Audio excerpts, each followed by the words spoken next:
ਅੱਜ ਤਰੀਕ ਮਾਘ 11 ਫਰਵਰੀ ਤੇ ਜੁਮੇ ਦਾ ਦਿਹਾੜੇ। ਤੁਸੀਂ ਵੇਖ ਰਹੇ ਹੋ ਦੇਸ਼ ਪ੍ਰਦੇਸ਼ ਟੀਵੀ ਜਰਮਨੀ 21।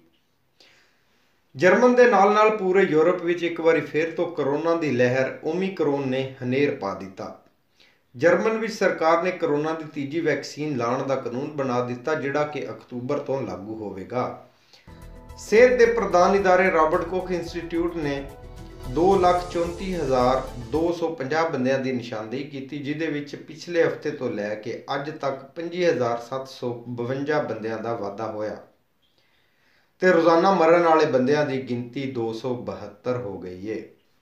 ਜਰਮਨ ਦੇ ਸ਼ਹਿਰ ਬਰਲਿਨ ਵਿੱਚ ਅੱਜ ਸੜਕਾਂ ਤੇ ਨਿਕਲੇ ਲੋਕਾਂ ਤੇ ਸ਼ਹਿਰ ਜਾ ਕੇ ਕੰਮਕਾਰ ਕਰਨ ਵਾਲੇ ਬੰਦਿਆਂ ਦੇ ਵਿੱਚ ਲੜਾਈ ਹੋ ਗਈ। ਇਹ ਰੌਲਾ ਬਰਲਿਨ ਵਿੱਚ ਉਦੋਂ ਪਿਆ ਜਦੋਂ ਮਾਹੌਲ ਨੂੰ ਸਾਫ਼ ਸੁਥਰਾ ਨਾ ਰੱਖਣ ਵਾਲੇ ਲੋਕਾਂ ਨੇ ਸੜਕਾਂ ਉੱਤੇ ਆ ਕੇ ਰਸਤੇ ਬੰਦ ਕਰ ਦਿੱਤੇ ਔਰ ਹੜਤਾਲ ਕੀਤੀ ਕਿ ਮਾਹੌਲ ਨੂੰ ਸਾਫ਼ ਸੁਥਰਾ ਰੱਖਿਆ ਜਾਵੇ। ਕੰਮਾਂ ਕਾਰਾਂ ਤੇ ਜਾਵਣ ਵਾਲੇ ਲੋਕੀ ਗੁੱਸੇ ਵਿੱਚ ਆ ਗਏ ਤੇ ਇਸ ਲੜਾਈ ਦੇ ਵਿੱਚ 2 ਬੰਦੇ ਫੱਟੜ ਹੋ ਗਏ ਤੇ ਪੁਲਿਸ ਨੇ ਮੌਕੇ ਤੇ ਆ ਕੇ ਮਾਮਲੇ ਨੂੰ ਸੰਭਾਲਿਆ। ਜਰਮਨ ਦੀ ਪਹਿਲੀ ਹਕੂਮਤ ਐਂਗਲਾ ਮੈਰਕਲ ਨੇ ਵਿਦੇਸ਼ੀਆਂ ਨੂੰ ਜਰਮਨ ਵਿੱਚ ਜੀ ਆਇਆਂ ਨੂੰ ਆਖਿਆ ਤੇ ਬਹੁਤ ਸਾਰੇ ਮੁਲਕਾਂ ਦੇ ਲੋਕੀ ਜਰਮਨ ਆ ਕੇ ਵਸ ਪਏ। ਉੱਥੇ ਹੀ ਹੁਣ ਵੇਲਾ ਲੰਘਣ ਦੇ ਨਾਲ ਉਹਨਾਂ ਵਿਦੇਸ਼ੀਆਂ ਨੂੰ ਉਹਨਾਂ ਦੇ ਮੁਲਕ ਵਾਪਸ ਘੱਲਿਆ ਜਾ ਰਿਹਾ ਹੈ।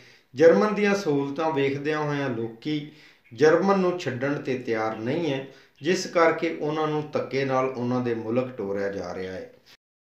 ਪਾਕਿਸਤਾਨ ਤੇ ਆਲ ਦੁਆਲ ਦੇ ਮੁਲਕਾਂ ਲਈ ਹਰ ਮਹੀਨੇ ਇੱਕ ਜਹਾਜ਼ ਬੰਦੇ ਲੈ ਕੇ ਜਾ ਰਿਹਾ ਹੈ।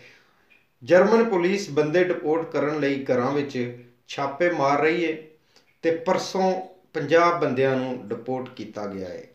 ਡਿਪੋਰਟ ਕਰਨ ਦੀ ਮੁਖਾਲਫਤ ਕਰਦਿਆਂ ਹੋਇਆਂ ਹਮ ਹੈ ਪਾਕਿਸਤਾਨ ਤਨਜ਼ੀਮ ਦੇ ਆਗੂ ਮਹਿਮੂਦ ਸਈਦ ਬਹੁਤ ਅੱਗੇ ਨੇ।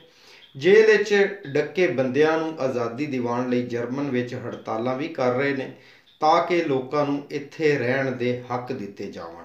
ਫਰਾਂਸ ਦੇ ਸ਼ਹਿਰ ਪੈਰਿਸ ਵਿੱਚ ਪੰਜਾਬੀ ਮੁਸ਼ਾਇਰਾ ਕੀਤਾ ਗਿਆ, ਜਿਹਦੇ ਵਿੱਚ ਲਹਿੰਦੇ ਤੇ ਚੜ੍ਹਦੇ ਪੰਜਾਬੀਆਂ ਦੇ ਲਖਾਰੀਆਂ ਨੇ ਬੜੇ ਸੋਹਣੇ ਰੰਗ ਨਾਲ ਮੁਸ਼ਾਇਰੇ ਨੂੰ ਅਖੀਰ ਤਾਈਂ ਅਪਣਾਇਆ, ਜਿਹਦੇ ਵਿੱਚ ਆਕਫ ਗਨੀ, ਰਾਜਾ ਜ਼ਾਫਰਾਨ, ਸੁਖਦੇਵ ਸਿੰਘ ਤੇ ਵਕਾਰ ਹਾਸ਼ਮੀ ਹੋਰਾਂ ਨੇ ਰਲਤ ਕੀਤੀ। ਮੁਸ਼ਾਇਰੇ ਦੇ ਅਖੀਰ ਤੇ ਕੁਝ ਪੰਜਾਬੀ ਕਿਤਾਬਾਂ ਦੀ ਮੂੰਹ ਵਿਖਾਲੀ ਵੀ ਕੀਤੀ ਗਈ।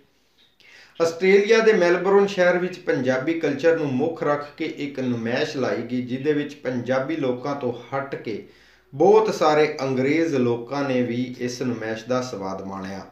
ਨੁਮਾਇਸ਼ ਵਿੱਚ ਪੰਜਾਬੀ ਗੀਤ ਤੇ ਬੋਲੀਆਂ ਦੇ ਗਾਣ ਦੇ ਨਾਲ ਪੰਜਾਬੀ ਕਲਚਰ ਨੂੰ ਵਿਖਾਉਣ ਲਈ ਜੋੜੀ, ਬੀਨ, ਘੜਾ, ਢੋਲ, ਤਬਲਾ ਵਜਾਉਣ ਦੇ ਮੁਕਾਬਲੇ ਕਰਾਏ ਗਏ ਔਰ ਬਾਅਦ ਵਿੱਚ ਜਿੱਤਣ ਵਾਲਿਆਂ ਨੂੰ ਅਵਾਰਡ ਵੀ ਦਿੱਤੇ ਗਏ।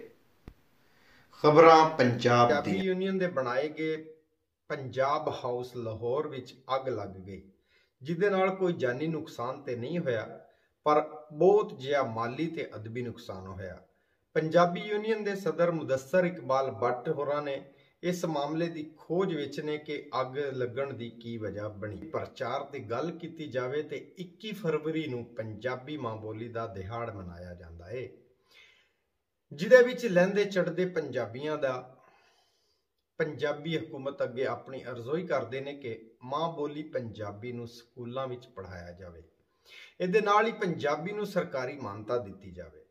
ਸੋਸ਼ਲ ਮੀਡੀਆ ਰਾਹੀਂ ਵੇਖਿਆ ਤੇ ਸੁਣਿਆ ਜਾ ਰਿਹਾ ਹੈ ਪੰਜਾਬ ਦੀਆਂ ਬਹੁਤ ਸਾਰੀਆਂ ਪੰਜਾਬੀ ਤਨਜ਼ੀਮਾਂ ਇਹ ਦਿਹਾੜ ਮਨਾਉਣ ਦੀ ਪੂਰੀ ਤਿਆਰੀ ਕਰ ਰਹੀਆਂ ਨੇ, ਜਿਨ੍ਹਾਂ ਵਿੱਚ ਇਸਲਾਮਾਬਾਦ ਦੀ ਤਨਜ਼ੀਮ ਅਦਬੀ ਪ੍ਰਚਾਰ, ਚਨਿਓਟ ਤੋਂ ਬਜ਼ਮੇ ਆਬਦ ਤਮੀਮੀ, ਸਰਗੋਦਾ ਤੋਂ ਮੀਆਂ ਮੁਹੰਮਦ ਬਖਸ਼ ਤੇ ਗੁਜਰਾਤ ਦੇ ਤਨਜ਼ੀਮ ਦਿਲ ਦਰਿਆ ਸ਼ਾਮਲ। ਦੂਜੇ ਪਾਸੇ ਸੋਸ਼ਲ ਮੀਡੀਆ ਦੇ ਮਸ਼ਹੂਰ ਬਾਬਾ ਜ਼ੁਲਫਕਾਰ ਹਾਸ਼ਮੀ ਜੀ ਹਰ ਦਿਨ ਹੀ ਪੰਜਾਬੀ ਦਾ ਦਿਨ ਮਨਾਉਂਦੇ ਨੇ।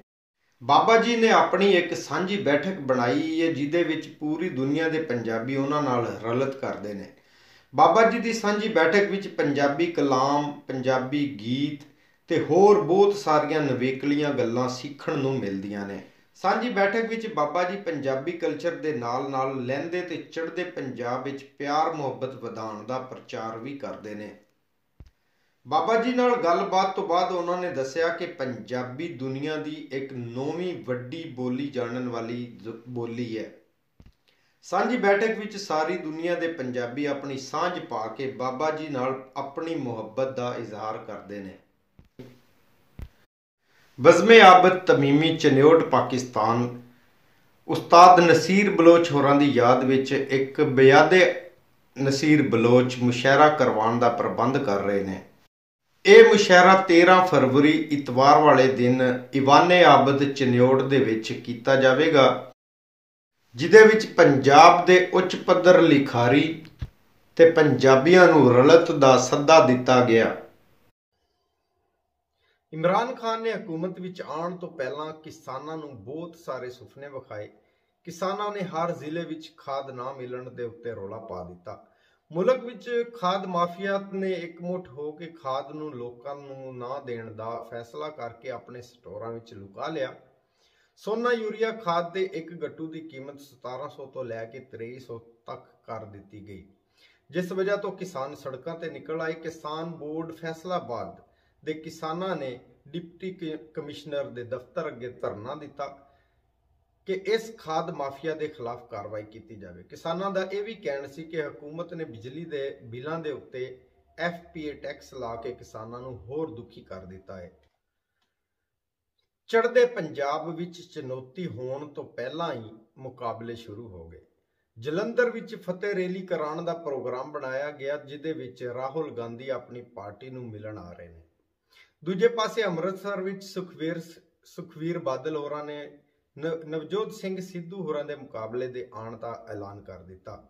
ਦੋਹਾਂ ਗਰੁੱਪਾਂ ਵਿੱਚ ਜੰਗ ਸ਼ੁਰੂ ਹੋ ਗਈ। ਨਵਜੋਤ ਸਿੰਘ ਸਿੱਧੂ ਹੋਰਾਂ ਦੇ ਮੁਕਾਬਲੇ ਵਿੱਚ ਵਿਕਰਮ ਮਜੀਠੀਆ ਨੂੰ ਬਾਦਲ ਗਰੁੱਪ ਵੱਲੋਂ ਖੜਾ ਕੀਤਾ ਗਿਆ।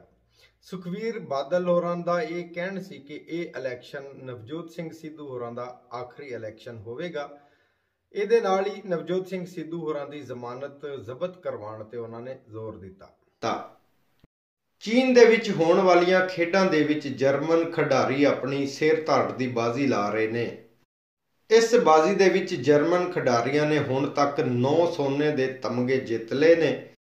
ਇਹਦੇ ਨਾਲ ਹੀ ਕੁਝ ਜਰਮਨ ਖਿਡਾਰੀਆਂ ਨੂੰ ਕਰੋਨਾ ਦੀ ਵਜ੍ਹਾ ਤੋਂ ਨਾ ਖੇਡਣ ਲਈ ਵੀ ਰੋਕ ਲਿਆ ਗਿਆ। ਇਹ ਸਨ ਅੱਜ ਦੀਆਂ ਖਬਰਾਂ। ਆਪਣਾ ਤੇ ਆਪਣੇ ਸਾਰਿਆਂ ਦਾ ਧਿਆਨ ਰੱਖਣਾ। ਰੱਬ ਰਾਖਾ।